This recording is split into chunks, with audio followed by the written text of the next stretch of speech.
Hello बच्चों। तो जैसा कि आप लोग जानते हैं कि अभी तक हम लोग 3 किंगडम पढ़ चुके हैं, that is kingdom Monera, kingdom protista and kingdom fungi.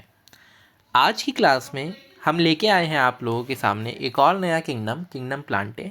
मैंने आप लोगों को पहले भी बताया था कि किंगडम प्लांटे के अंदर इस चैप्टर में हमें बहुत ज़्यादा नहीं पढ़ना, इसको हम सेपरेट चैप्टर नंबर 3 में पढ़ेंगे। अभी जस्ट एक बेसिक इंट्रोडक्शन हम प्लांट्स के बारे में देखेंगे। देखिए, प्लांट्स के बारे में आप थोड़ी बहुत चीज़ें जानते हो। आप प्लांट्स के बारे में क्या जानते हो ना? प्लांट्स के बारे में आप जानते हो कि प्लांट्स से हम लोगों को क्या मिलते हैं, फल मिलते हैं, है ना। प्लांट से हम लोगों को छांव मिलती है, प्लांट से हम लोगों को लकड़ी मिलती है। ऐसी कुछ कुछ चीज़ें आप लोग जानते होंगे। ऐसी ही कुछ 5-7 चीज़ें आप मुझे कमेंट बॉक्स में कमेंट करके बताना, जो जो भी आप प्लांट्स के बारे में जानते हो। ठीक है, तो चलिए हम कुछ एक बातें बायोलॉजी के पर्सपेक्टिव से देख लेते हैं यहाँ पर। देखिए, प्लांट्स जो हैं वो कैसे होते हैं, यूकैरियोटिक होते हैं, यानी कि वेल डिफाइंड आपको ऑर्गेनल्स यहाँ पर मिलने वाले हैं। क्लोरोफिल कंटेनिंग, इनके अंदर एक पिगमेंट होता है जिसको हम क्या बोलते हैं, क्लोरोफिल, जिसकी वजह से ये आप जानते हो क्या कर पाते हैं, फोटोसिंथेसिस, है ना, यानी कि लाइट की प्रेजेंस में अपना खाना बना पाते हैं। ठीक है, फोटोसिंथेसिस कर पाते हैं। और साथ ही साथ इनके पास क्या होता है, सेलुलोसिक सेल वॉल होती है, यानी इनकी जो सेल वॉल है उसके अंदर एक मटेरियल प्रेजेंट होता है, दैट इज सेलुलोज। इनमें से कुछ अगर देखा जाए, ठीक है, ज़्यादातर तो आप जानते हो कैसे होते हैं, ऑटोट्रॉफ, लेकिन इनमें से कुछ ऐसे हो सकते हैं जो कि पार्शियल हेटरोट्रॉफ हो, मतलब ये आपको दोनों करते हुए नज़र आ जाएंगे। ठीक है, यानी कि ये अपना खाना खुद भी बनाते हुए नज़र आ जाएंगे और ये दूसरे ऑर्गेनिजम्स को खाते हुए भी नज़र आ जाएंगे। ठीक है, तो पार्शियल हेटरोट्रॉफ्स यानी कि दूसरों पे डिपेंडेंट भी है अपने खाने के लिए। इसके कुछ एग्जांपल है इंसेक्टिवोरस प्लांट्स, जैसे कि ब्लैडर वॉल्ट और वीनस फ्लाई ट्रैप। ठीक है, साथ ही साथ कुछ पैरासाइट्स, देखो ब्लैडर वॉल्ट और वीनस फ्लाई ट्रैप का यहाँ पे फ़ोटो भी बना रखी है। ये ब्लैडर वॉल्ट है और ये है वीनस फ्लाई ट्रैप। ठीक है, तो इसके अंदर खाना चला जाता है, ये इसको डाइजेस्ट कर लेता है खाने को। और यहाँ पर वीनस फ्लाई ट्रैप जो है, ये देखो, ये यहाँ पर इसको पकड़ लेता है, जिस तरीके से पिन होती है ना। ठीक है, तो पिन लगी हुई होती है, जो जूड़ा होता है ना, वैसे उसके अंदर जो पिन होती है, प्लास्टिक वाला जो जूड़ा होता है, उसमें क्या होता है, कांटे लगे हुए होते हैं। ऐसे ही इसके अंदर भी कांटे लगे होते हैं, तो उस कांटों से क्या करते हैं, पकड़ लेता है इंसेक्ट्स को, जैसे ही वो इसके अंदर आकर बैठते हैं। ठीक है, तो ये वीनस फ्लाई ट्रैप। और पैरासाइट, पैरासाइट क्या है, कसकटा। कसकटा क्या है, ये आप लोगों ने पेड़ों पे लटकती हुई बेल टाइप में देखी होगी, है ना। तो ये क्या है, ये कसकटा है। ये क्या होता है, पेड़ों पे लटक जाता है और उन पे रहकर क्या करता है, अपना खाना पीना लेता है। ठीक है, तो ये क्या है, पैरासाइट है।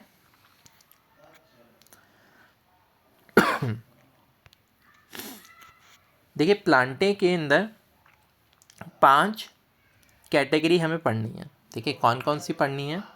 एक तो पढ़ना है हमें एल्गा, दूसरा हमने पढ़ना है ब्रायोफाइट्स, तीसरा हमने पढ़ना है टेरिडोफाइट्स, चौथा हमने पढ़ना है जिम्नोस्पर्म और पांचवा हमने पढ़ना है एंजियोस्पर्म। ठीक है, एक एक करके इन्हें हम बहुत डिटेल में पढ़ने वाले हैं नेक्स्ट चैप्टर के अंदर। देखिए, जो लाइफ साइकिल है प्लांट की, उसमें 2 फेस होते हैं। एक है डिप्लॉयड स्पोरोफाइटिक, स्पोर्स आप लोग जानते हैं ना, स्पोर्स वाली स्टेज आप लोग जानते हैं। ठीक है, स्पोरोफाइटिक स्टेज, स्पोरोफाइटिक स्टेज कैसी होगी, 2n।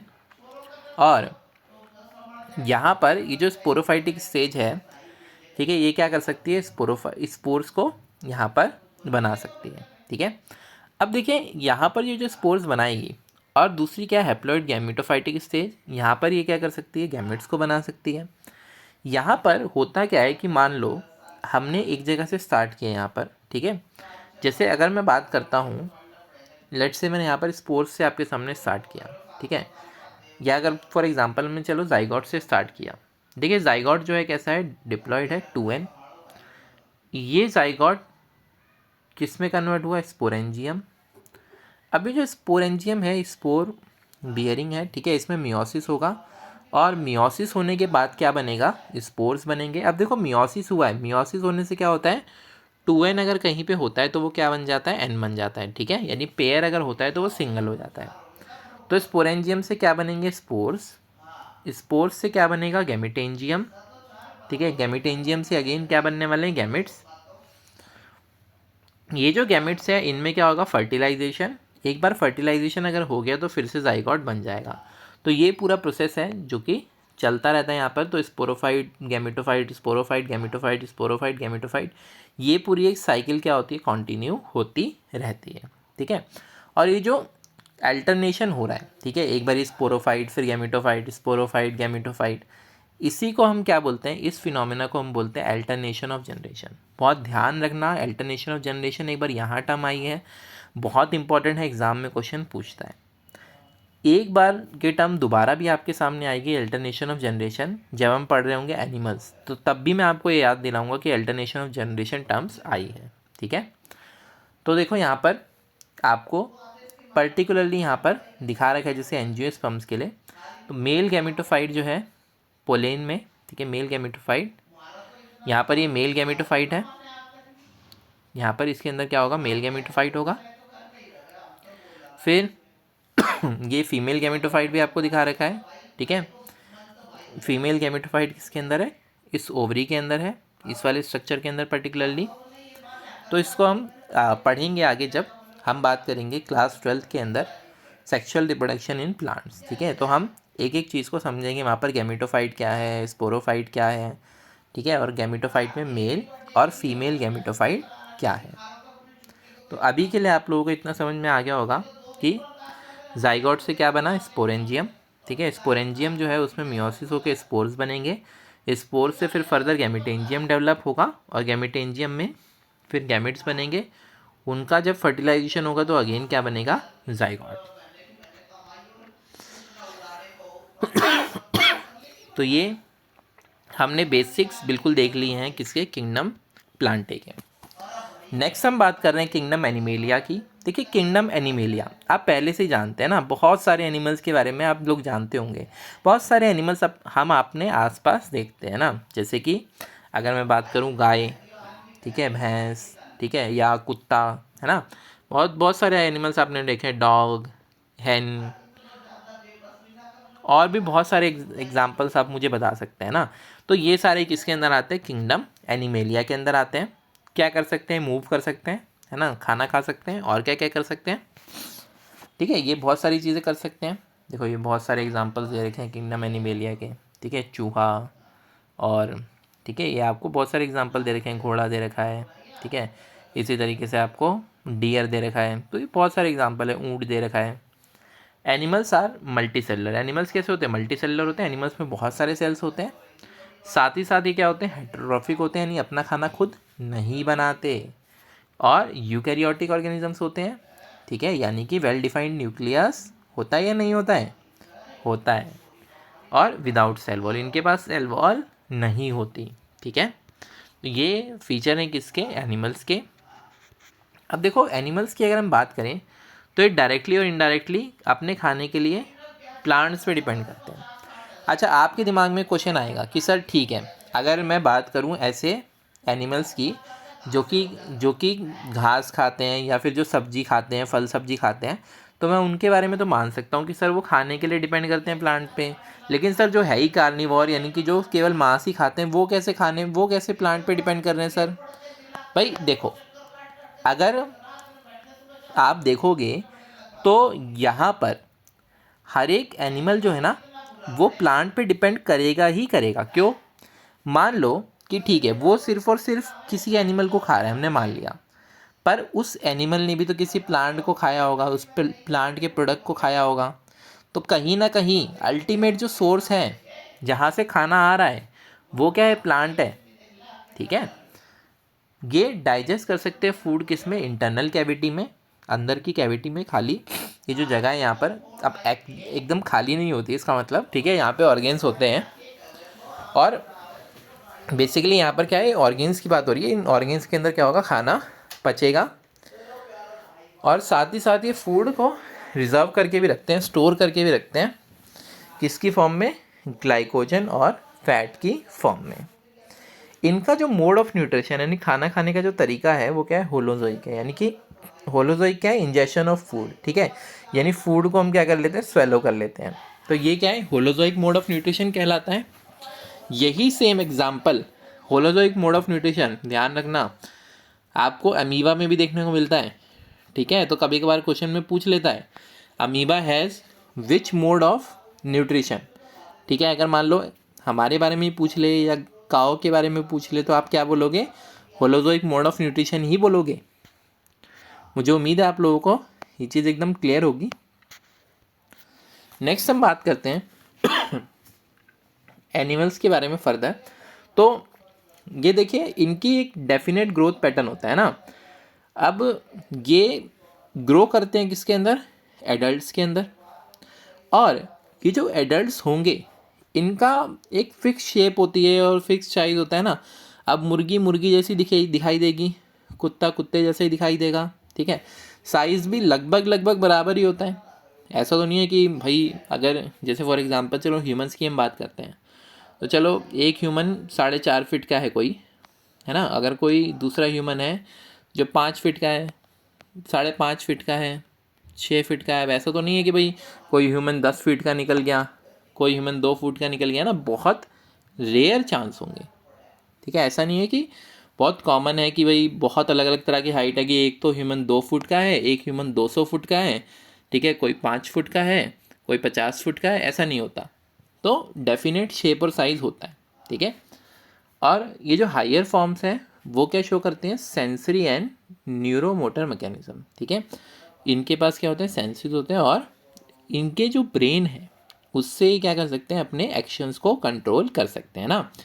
जैसे कि हम अपने ब्रेन को अगर सिग्नल भेजते हैं, फॉर एग्जांपल अगर मैंने गर्म दूध का प्याला पकड़ा है ना तो तुरंत मेरा जो ब्रेन है वो सिग्नल देगा कि छोड़ो इसे।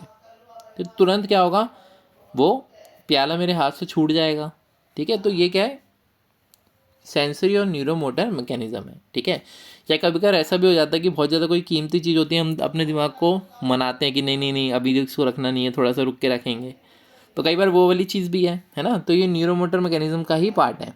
हम क्या कर रहे हैं, उस तरीके से कमांड दे रहे हैं ना, उसी तरीके से जो बॉडी है वो फंक्शन यहाँ पर कर रही है।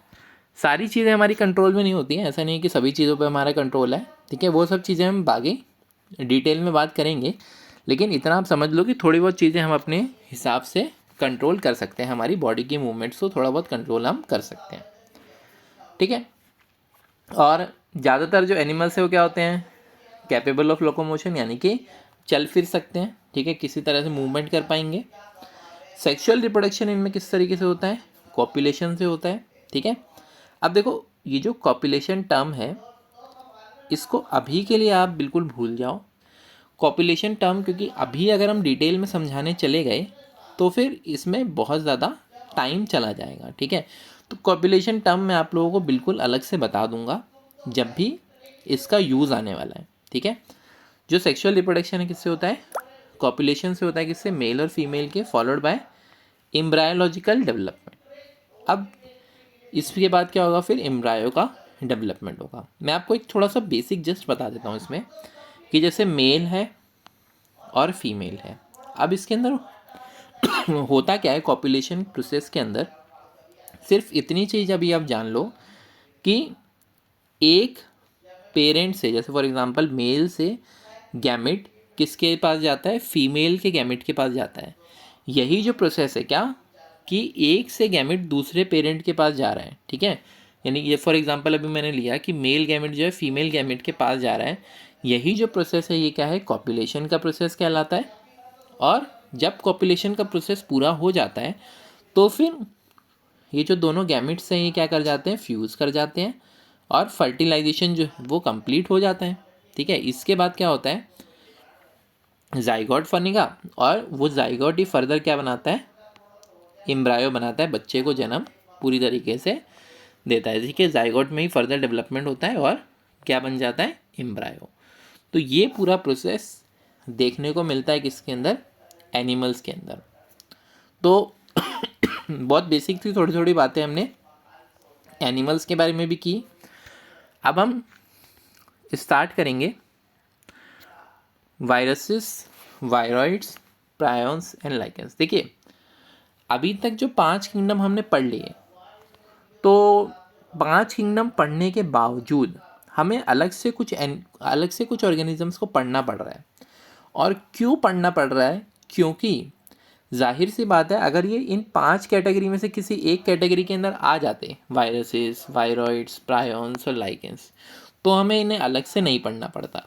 इसका मतलब ये किसी भी कैटेगरी के अंदर यहाँ पर फॉल नहीं कर रहे थे, इसीलिए हम इनको अलग से पढ़ रहे हैं। ठीक है, और ध्यान रखना इस चैप्टर में ये जो टॉपिक है ये दिखने में आपको लग सकता है कि बहुत ही अनइम्पॉर्टेंट है ना, कि भाई मेजर तो किंगडम होने चाहिए थी, लेकिन ये वाला टॉपिक भले ही आपको बहुत छोटा लगे या फिर आप लोगों को लगे कि बहुत अनइम्पॉर्टेंट सा है, लेकिन एग्ज़ाम पॉइंट ऑफ व्यू से काफ़ी इंपॉर्टेंट है। इससे एग्ज़ाम में कई बार क्वेश्चन पूछे जाते हैं, और स्पेसिफिकली अगर मैं बात करूँ कॉम्पिटिटिव एग्ज़ाम में इस सेगमेंट से क्वेश्चंस बहुत सारे रहते हैं।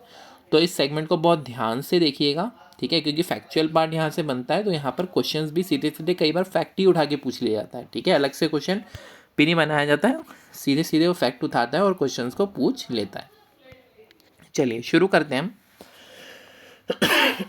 देखिए यही चीज़ बता रखी है क्या, कि इनको 5 किंगडम क्लासिफिकेशन में मेंशन नहीं किया गया। मैं बता चुका हूँ क्यों मेंशन नहीं किया गया, क्योंकि इसका मतलब इनके पास कुछ ना कुछ ऐसी चीज़ें थी जिसकी वजह से किसी से भी मिल नहीं पा रहे थे। ठीक है, वायरसेस, वायरॉइड और प्रायॉन्स जो हैं ये नॉन सेलुलर होते हैं। ठीक है, कैसे होते हैं? नॉन सेलुलर होते हैं और ट्रूली लिविंग नहीं माना जाता इन्हें। ठीक है, अब देखो नॉन सेलुलर मतलब पहली बात तो इनके पास सेल ही नहीं है। ठीक है, ये हमने बोल दिया कि भाई सेल ही नहीं है। दूसरी चीज़ देखो कितनी बड़ी स्टेटमेंट हम बोल रहे हैं कि सेलुलर ही नहीं है। अभी तक जितने भी हमने पढ़े थे वहाँ पर कि 5 किंगडम क्लासिफिकेशन में सब की सब सेलुलर थे। 2 तरह के सेल जरूर थे, प्रोकैरियोटिक, यूकैरियोटिक, पर इन्हें तो हम सेल ही मानने से इनकार कर रहे हैं। तो पहला डिफरेंस तो यहीं आ गया। दूसरी चीज़ क्या है? ट्रूली लिविंग नहीं है। देखो जब ये वायरस, वायरॉइड, प्रायॉन्स वगैरह बॉडी के बाहर रहते हैं ना ऑर्गेनिजम्स की, ठीक है, जिनके अंदर इनको रहना था, उनसे अगर ये बाहर रहते हैं तो उस समय पे ये ना लिविंग नहीं होते। लेकिन जब ये किसी बॉडी के अंदर ऐड चले जाते हैं तो उस समय लिविंग हो जाते हैं। तो इस वजह से देखिए मतलब एक चीज़ हमें प्रॉब्लम आई कि ये लिविंग है या नहीं, हम क्या बोले। ठीक है, हम बोलेंगे कि भाई जिस ऑर्गेनिज्म के जाकर इनको रहना था अंदर, अगर उसके अंदर है तो ये लिविंग है, बाहर है तो नॉन लिविंग है। तो ट्रूली लिविंग नहीं है ना भाई। लिविंग चीज़ क्या होती है? लिविंग चीज़ तो हमेशा है तो लिविंग है, नहीं है। ठीक है, ये बीच का सिस्टम क्या है कि हाँ थोड़े समय के लिए कभी लिविंग है, थोड़े समय के लिए कभी नॉन लिविंग है। तो इसीलिए हमने इनको अलग से ही क्लासीफाई करके रखा। ठीक है, तो मुझे उम्मीद है आप लोगों को ये चीज़ समझ में आ गई होगी कि हम वायरसेस, वायरॉइड्स और प्रायॉन्स को अलग से क्लासीफाई करके क्यों रखते हैं। ठीक है, तो इसी वजह से ये किसी भी क्लासिफिकेशन के अंदर इंक्लूड नहीं किए गए। चलिए बात करते हैं आगे हम वायरसेस के बारे में। वायरसेस के अंदर एक क्रिस्टलाइन स्ट्रक्चर होता है। ठीक है, और किसके आउटसाइड? लिविंग सेल के आउटसाइड। ठीक है, किसी लिविंग सेल के आउटसाइड इनका क्या होता है? एक क्रिस्टलाइन स्ट्रक्चर होता है, इनर्ट होता है। वायरसेस क्या होते हैं? ऑब्लिगेट पैरासाइट्स होते हैं, यानी इनको पैरासाइट की तरह ही रहना है, किसी दूसरे ऑर्गेनिज्म पर ही रहना है, वैसे ये सर्वाइव नहीं करते। ठीक है, दूसरे ऑर्गेनिज्म पर रहेंगे तभी लिविंग है। जब ये इन्फेक्ट करते किसी सेल को, यानी किसी सेल के अंदर जब ये जाते हैं तो ये उसकी मशीनरी को होस्ट को ले लेते हैं ना। अब देखो वायरसेस, इसी वायरस से वो जो कंप्यूटर का वायरस है वो निकला है ना, कि भाई कंप्यूटर का वायरस भी क्या करता है? पूरी मशीनरी को होल्ड कर लेता है। एक बारी अगर कंप्यूटर में घुस गया तो उसके सिस्टम को, उसके प्रोग्राम को ये कंट्रोल करने लगता है। तो ऐसे इसका भी यही काम है, मशीनरी ऑफ फोर्स को कंट्रोल करता है, अपने आप को रेप्लिकेट करता है, यानी 1 से 2, 2 से 4, 4 से 8, 8 से 16 है ना। आप वो कहानी जानते ही होगे, वो जो राजा वाली कहानी थी। क्या होता है कि राजा जो है, अच्छा वो वाली कहानी अगर आपने नहीं सुनी है, राजा और चावल वाली, तो वो कहानी मैं आपको सही समय आने पे सुनाऊंगा। ठीक है, वो कहानी एग्जैक्टली इसी बुक के अंदर भी, मतलब बायोलॉजी की बुक के अंदर भी आपको गिवन है। ठीक है, तो वो कहानी मैं आपको सही समय में आने पे सुनाऊंगा, अभी नहीं सुना रहा हूँ। तो वो मशीनरी ऑफ होस्ट सेल को कंट्रोल कर लेता है, अपने आप को रेप्लिकेट करने लगता है और धीरे धीरे क्या करता है, होस्ट को ख़त्म करता चला जाता है, क्योंकि उसके सेल ख़त्म होते जाते हैं और उसके अंदर वायरस के सेल आते चले जाते हैं। तो इस तरीके से वायरस क्या करते हैं, जो होस्ट है उनको ख़त्म कर देते हैं। ठीक है, वायरसेस जो हैं, लुईस पास्चर ने इन्हें एक नाम दिया। क्या नाम दिया इन्हें? इन्हें नाम दिया वीनम और पॉइजनस फ्लूइड। ठीक है, यानी कि ये जहर है या फिर ये क्या है, पॉइजनस फ्लूइड है, यानी कि जहरीला पदार्थ है। ठीक है, ये इन्होंने वायरसेस के बारे में बोला। अब देखिए, डीजे इवानोव्स्की 1892 इन्होंने क्या किया, वायरसेस को डिस्कवर किया। अब देखिए, डिस्कवर करने का मतलब ऐसा नहीं है कि इन्होंने वायरसेस को पैदा किया, वायरसेस पहले से ही थे। इन्होंने ये चीज़ खोजी कि अच्छा ये चीज़ पाई जा रही है, और फिर इन्होंने इसको नाम दिया कि अच्छा ये चीज़ होती है, इस तरीके से होती है। ठीक है, तो वो इसीलिए हम बोलते हैं कि इन्होंने वायरस को डिस्कवर किया। ठीक है, ऐसा नहीं है कि इन्होंने वायरसेस को प्रोड्यूस किया। देखिए, इन्होंने रिकॉग्नाइज़ किया कुछ माइक्रोब्स जो कि क्या करते हैं, मोज़ेक डिजीज़ ऑफ टोबैको को कॉज करते हैं। ठीक है, अब देखो टोबैको में मोज़ेक डिजीज़ क्या होती है, देखो इसमें इस तरह का स्ट्रक्चर आपको लीव्स पे दिखाई दे रहा है ना, वाइट वाइट जो दिखाई दे रहे हैं ना, ये आपको दिखाई देते हैं, इसी को हम बोलते हैं मोज़ेक डिजीज़ ऑफ टोबैको। और इन्होंने ये देखा कि जो माइक्रोब्स थे इसके ऊपर उग रहे थे, इसकी वजह से ऐसा हो रहा था। अब ये जो थे ये बैक्टीरिया से तो छोटे थे। ठीक है, क्यों? क्योंकि ये पास हो जा रहे थे किससे, बैक्टीरिया प्रूफ फिल्टर्स से। अब बैक्टीरिया प्रूफ फिल्टर्स क्या होते हैं, देखो मान लो कि एक ऐसी छन्नी है जिससे जो बैक्टीरिया है वो पास नहीं हो सकता, यानी कि इसके ऊपर अगर आप बैक्टीरिया डाल दोगे ना बहुत सारे, तो बैक्टीरिया यहीं पर रुक जाएंगे। पर इन्होंने क्या देखा कि जब अब इन माइक्रोब्स को डाल रहे हैं इसके ऊपर, छन्नी के ऊपर, तो ये नीचे निकल जा रहे हैं। अच्छा, अगर ये नीचे निकल जा रहे हैं तो इसका मतलब आप लोग समझ चुके हो कि ये बैक्टीरिया जितने बड़े तो नहीं है, बैक्टीरिया से भी छोटे हैं। ठीक है, तो ये चीज़ हमें पता लगी कि ये जो है स्मॉलर है बैक्टीरिया से, तो इसका मतलब ये बैक्टीरिया तो नहीं है, इतना तो कंफर्म हो गया। ठीक है, तो कुछ और है, ये इतना हमें मालूम चला। और उसके बाद ही फाइनली हमें पता लगने लगा कि ये क्या है, वायरसेस हैं। धीरे धीरे जब इस स्टडी को प्रोसीड किया गया। अब देखिए, M.W. बेजलनिक 1898 में एक साइंटिस्ट थे, M.W. बेजलनिक। उन्होंने क्या किया, डेमोन्स्ट्रेट किया क्या चीज़, कि जो एक्सट्रैक्ट है किसका, इन्फेक्टेड प्लांट्स ऑफ टोबैको, वो कॉज कर सकता है इन्फेक्शन किसमें, हेल्दी प्लांट्स में। यानी कि अगर मान लो इस प्लांट को, एक प्लांट को इन्फेक्शन है तो वो दूसरे प्लांट्स में भी फैला सकता है। ठीक है, तो एक से दूसरे में फैल रहा है, तो इसका मतलब ये डिजीज़ कैसी है, कॉन्टेजियस। कॉन्टेजियस मतलब एक से दूसरे में फैलने वाली। तो इसीलिए M.W. बेजलनिक ने इस फ्लूइड को नाम दिया, क्या नाम दिया इस फ्लूइड को, कॉन्टेजियम वीवम फ्लूइडम। ठीक है, इन्फेक्शियस लिविंग फ्लूइड, यानी कि ये इन्फेक्शन कॉज करने वाला लिविंग फ्लूइड है। ठीक है, तो ये नाम किसने दिया, M.W. बेजलनिक। ये क्वेश्चन एग्जाम में डायरेक्टली पूछा जाता है आपसे कि वायरसेस का जो नाम है वो किसने दिया था। ठीक है, तो मुझे उम्मीद है आप लोगों को ये वाली चीज़ यहाँ पर एकदम क्लियर हो गई होगी। देखिए, यहाँ पर वायरसेस के स्ट्रक्चर भी आपको बनाकर दिखा रखे हैं। टोबैको मोज़ेक वायरस है। ठीक है, ये यहाँ पर इसके अंदर कुछ डिफरेंट यूनिट्स प्रेजेंट हैं, उनको यहाँ पर दिखा रखा है। इसके अंदर RNA, कैप्सोमर, कैप्सिड। अभी हम आगे भी बात करेंगे इन सब चीज़ों के बारे में। चलिए, आज के लेक्चर में हम लोग इस टॉपिक को इतना ही रखते हैं।